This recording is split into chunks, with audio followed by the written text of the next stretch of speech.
কোনটি জৈব যৌগের বৈশিষ্ট্য নয়, এটার প্রশ্নগুলো চলে আসতে পারে। তো আমরা যদি একটু খেয়াল করে দেখি, জৈব যৌগ কাকে বলে আর কি। কার্বন এবং হাইড্রোজেন থাকলে তাকে হাইড্রোকার্বন বলে।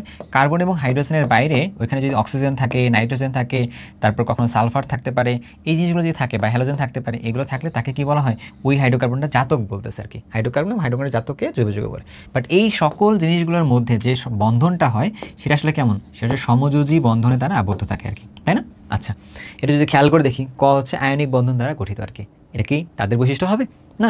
এটা তাহলে তাদের বৈশিষ্ট্যটা না। উত্তর কিন্তু আমরা পেয়ে গেছি কাইন্ড অফ। পরেগুলো যদি খেয়াল করে দেখি, বিক্রিয়ার কৌশলগুলোও আসলে একটা জটিল টাইপেরই হয় আর কি। কয়েকটা মেকানিজম ভাগ করে পড়লে, SN1 SN2 নাম শুনছো না, E1 E2 গুলো পড়ছো না, তার মানে কি মৌলিক বিক্রিয়া কিন্তু না, জটিল টাইপের বিক্রিয়া আসলে হয়ে থাকে, একের অধিক ধাপেও সম্পন্ন হতে পারে আর কি। এটা তড়িৎ বিশ্লেষ্য হিসেবে তারা কাজ করে না, তারপর তার পানিতে অদ্রবণীয় টাইপের হয় আর কি। তার মানে এই সকল বৈশিষ্ট্যগুলো, এগুলো হচ্ছে আমাদের কার বৈশিষ্ট্য, জৈব যৌগের বৈশিষ্ট্য। বাট এটা হচ্ছে জৈব যৌগের বৈশিষ্ট্য না আর কি। সো এই জিনিসগুলোকে সুন্দরভাবে মনে রাখতে হবে।